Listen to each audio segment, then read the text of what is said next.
Hi everyone. இன்னைக்கு வந்து ஒரு சின்ன விஷயம் ஷேர் பண்ணணும்னு சொல்லிட்டு தான் இந்த வீடியோ போடுறேன்.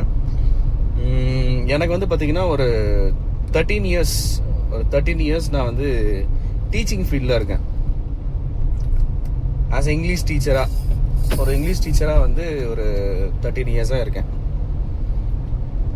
நானுமே வந்து கவர்மெண்ட் ஸ்கூலில் தான் படித்தேன். கவர்மெண்ட் ஸ்கூலில் படிச்சுட்டு இங்கிலீஷ் ஓரளவு கற்றுக்கிட்டு அதுக்கப்புறம் பேசுகிறதுக்கும் எழுதுறதுக்கும் நல்லா கற்றுக்கிட்டு அதுக்கப்புறம் நான் ஒரு ஸ்கூலில் ட்ரைனிங்லாம் எடுத்து அதுக்கப்புறமா டீச்சர் ஆகிட்டேன். ஸோ ஏன் இந்த விஷயத்த இன்னைக்கு நான் சொல்லிட்டு இருக்கேன்னா, ரீசெண்ட் டைமாக வந்து பார்த்திங்கன்னா எந்த சோஷியல் மீடியா, அதாவது லைக் இப்போ வாட்ஸ்அப்போ இல்லைனா வந்து ஃபேஸ்புக்கோ இல்லை இன்ஸ்டாகிராம், எந்த பிளாட்ஃபார்முக்கு நம்ம போனாலும் எங்கே போய் பார்த்தாலும் ஒரு விஷயத்த நான் பார்க்க முடிஞ்சது என்னால். அது என்னன்னு பார்த்தீங்கன்னா, ரொம்ப ஈஸியாக நம்ம வந்து இங்கிலீஷ் கற்றுக்கலாம், ₹1 இங்கிலீஷ் கற்றுக்கலாம். அப்போல்லாம் வந்து ஒரு புக்கு விற்கும், எல்லாருக்குமே தெரிஞ்சிருக்கும். 30 நாளில் ஆங்கிலம் கற்பது எப்படி அப்படின்னு ஒரு புக் இருக்கும். ஸோ அதை நம்ம கவர்மெண்ட் ஸ்கூல் படிக்கும்போது அப்போ அந்த புக்கெல்லாம் வாங்கி நிறைய நம்ம வேஸ்ட் பண்ணது உண்டு. அதில் பார்த்தீங்கன்னா தமிழில் இருக்கும், இங்கிலீஷில் இருக்கும், ஹிந்தியில் இருக்கும், கன்னடாவில் இருக்கும். ஒரு லைனாக ஒரு டேபிள் காலம் மாதிரி போட்டு கொடுத்துருப்பாங்க. ஸோ அதெல்லாம் நம்ம பார்த்துருப்பீங்க. ஆனால் இப்போ வந்து பார்த்தீங்கன்னா இந்த டெக்னாலஜிலாம் டெவலப் ஆனதுக்கப்புறம் எல்லாருமே வந்து இங்கிலீஷ் பேசுகிறத விற்க ஆரம்பிச்சிட்டாங்க.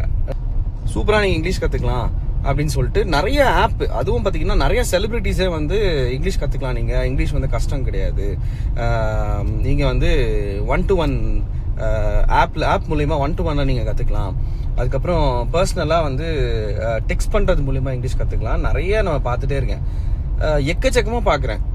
அப்போ எனக்கு ஒரு டவுட் வந்துச்சு, அப்போது இங்கிலீஷ் தெரியாதவன் இவ்வளோ பேர் இருக்கான் அப்படின்னு தெரிஞ்சிச்சு எனக்கு.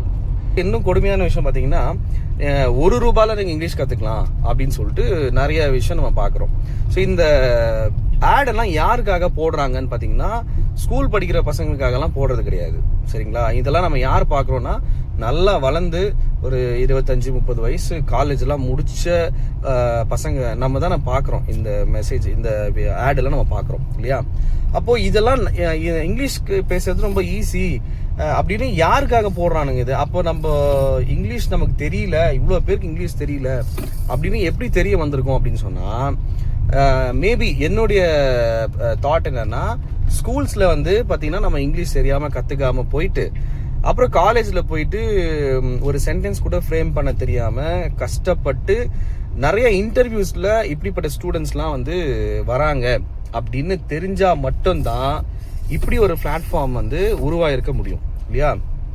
இந்த மாதிரி இருந்தால் தான் கண்டிப்பாக இந்த ப்ரைவேட்டாக இந்த மாதிரி அப்ளிகேஷன்ஸ்லாம் நிறைய வருது, நிறைய இன்ஸ்டிடியூஷன்ஸ்லாம் வருது, இந்த மாதிரி நாங்கள் இங்கிலீஷ் கற்றுக் கொடுக்குறோம் அப்படின்னு சொல்லிட்டு வருது.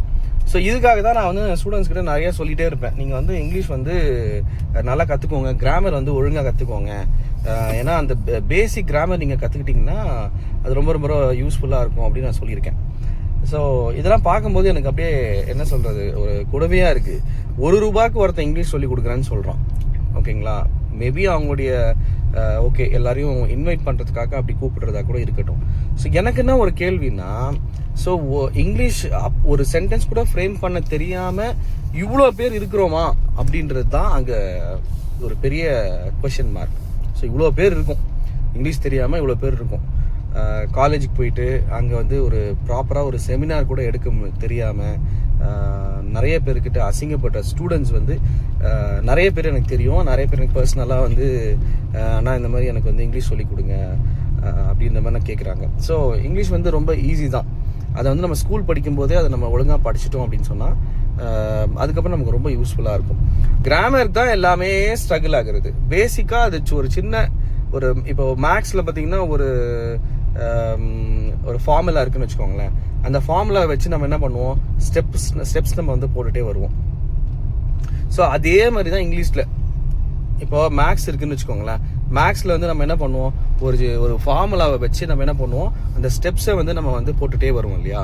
அதே மாதிரி தான் இந்த கிராமரும். அந்த ரூல்ஸை நம்ம ஒன்ஸ் நம்ம மனப்பாடம் பண்ணிட்டோம்னா அது நமக்கு ரொம்ப ரொம்ப ரொம்ப ஈஸியாக தான் இருக்கும். ஆனால் நம்ம என்ன பண்ணுறது இல்லை, அது பண்ணுறதே கிடையாது. ஸ்கூல் டைமில் அதை நம்ம ஒரு இம்பார்ட்டண்ட்டாகவே எடுத்துக்கிறது கிடையாது. இங்கிலீஷ் வந்து ஒரு இம்பார்ட்டண்டான சப்ஜெக்டாகவே நம்ம எடுத்துக்கிறது கிடையாது ஸ்கூல் டைமில் இல்லையா? நீங்கள் என்னதான் நல்லா படித்து சயின்ஸு, மேக்ஸு, சோஷியல் இது எல்லாத்துலேயும் நல்ல மார்க் எடுத்தாலும் கூட நீங்கள் வேலைக்குன்னு போகும்போது அங்கே ஒரு ப்ராப்பர் சென்டென்ஸ் மேக் பண்ண முடியாமல் வேலை கிடைக்காம நிறைய பேர் ரிஜெக்ட் ஆகிறத நம்ம பார்த்துட்டே இருக்கோம். நிறைய பேர் நீங்கள் சொல்லியும் கேள்விப்பட்டிருக்கேன். So the end of this இந்த வீடியோ என்ன அப்படின்னு சொன்னால், மேபி இதை ஸ்டூடெண்ட்ஸ் பார்க்குறீங்கன்னு வச்சுக்கோங்களேன், தயவு செஞ்சு ஒரு கொஞ்ச நேரம் டைம் ஸ்பெண்ட் பண்ணி அந்த கிராமரில் இருக்கிற பேசிக்ஸை வந்து இந்த டென்சஸை வந்து கொஞ்சம் நல்லா வந்து கற்றுக்கோங்க. சரியா? ஸோ அது கற்றுக்கிட்டாவே போதும், தப்பு இல்லாமல் இங்கிலீஷ் பேசலாம். நிறைய வொக்காபுலரிஸ் வந்து டெய்லி நீங்கள் ட்ராவல் பண்ணுறீங்கன்னு வச்சுக்கோங்களேன், டெய்லி வேலைக்கு ட்ராவல் பண்ணி போகிறீங்க அப்படின்னா நியூஸ் பேப்பர் படிக்கலாம், அதுக்கப்புறம் டிக்ஷனரி யூஸ் பண்ணலாம். எங்கேயாவது நம்ம சைன் போர்டில் ஏதாவது ஒரு வேர்டு நம்ம பார்க்குறோன்னா அதுக்கு என்ன மீனிங்னு சொல்லிட்டு உடனே நம்ம சர்ச் பண்ணி பார்க்கலாம். ஸோ இந்த மாதிரி ஃபர்ஸ்ட் ஆஃப் ஆல் வந்து நம்ம வந்து எஃபர்ட் போடணும். நம்ம வந்து எஃபர்ட் போட்டு ஒரு விஷயத்தை கற்றுக்கிறதுக்கு நம்ம டைமை வந்து கொடுக்கணும். நெக்ஸ்ட் பார்த்தீங்கன்னா, இந்த மாதிரி இங்கிலீஷ் சொல்லி கொடுக்குற இதுக்கெல்லாம் நம்ம போகவே வேண்டாம். ஃபஸ்ட்டு நம்ம எஃபர்ட் எடுக்கணும். நம்ம தனியாக உட்காந்து இங்கிலீஷ் சம்மந்தப்பட்ட ஒரு ஷார்ட் ஸ்டோரி, அதுக்கப்புறம் லைக் டிக்ஷனரி யூஸ் பண்ணுங்கள். இன்றைக்கி நான் வந்து இங்கிலீஷ் டீச்சராக இருக்கேன், still I'm using dictionary. English டீச்சராக இருந்தாலும் எனக்கு எல்லாமே தெரிஞ்சிடும்னு அர்த்தம் கிடையாது. அதே மாதிரி நான் சூப்பராக இங்கிலீஷ் பேசுகிறேன் அப்படின்றதும் கிடையாது. சரிங்களா? நான் வந்து டெய்லி வந்து நான் அப்டேட் பண்ணிகிட்டே இருக்கேன். ஏன்னா நிறைய இங்கிலீஷில் நம்ம வந்து வேர்ட்ஸ்லாம் புதுசாக வந்துகிட்டே இருக்குது. நிறைய டேர்ம்ஸ் ஆஃப் ஆக்சென்ட் எல்லாம் யூஸ் பண்ணுறாங்க. ஸோ இதெல்லாமே நம்ம பண்ணிகிட்ருக்கோம். ஸோ அதனால் இட்ஸ் மை பர்சனல் அட்வைஸ். நிறைய இந்த மாதிரி இங்கிலீஷ் சொல்லிக் கொடுக்குறோம், இந்த ஆப்பில் சொல்லிக் கொடுக்குறோம், இதுக்கு இவ்வளோ நீங்கள் பே பண்ணால் போதும் அப்படின்னு நிறைய பேர் வந்துட்டுருக்காங்க. So be aware of it. நீங்கள் வந்து பர்சனலாக இங்கிலீஷ் கற்றுக்கிறதுக்கு உங்களுடைய எஃபர்ட்டை நீங்கள் போடுங்க. இங்கிலீஷ் கற்றுக்கிறதுக்கு பணம் கட்டி தான் இங்கிலீஷ் கற்றுக்கணும்னு ஒன்றுமே கிடையாது. நீங்கள் பேசிக்காக யூடியூப் வீடியோஸில் பார்த்து கற்றுக்கலாம். நிறையா நீங்கள் எஃபர்ட் போடுங்க, அவ்வளோதான். அதை வச்சே நம்ம கற்றுக்கலாம். ஐ ஹோப் இந்த வீடியோ வந்து உங்களுக்கு யூஸ்ஃபுல்லாக இருந்திருக்குன்னு நினைக்கிறேன். இதுக்கப்புறம் தினமும் மீட் பண்ணலாம். இங்கிலீஷ் கற்றுக்கிறதுக்கு ₹1 செலவாகும், இவ்வளோ செலவாகும் அப்படிலாம் கிடையாது. எனக்கு தெரிஞ்ச இங்கிலீஷை நான் உங்களுக்கு சொல்லிக் கொடுக்குறேன், கற்றுக்கோங்க. பாய்.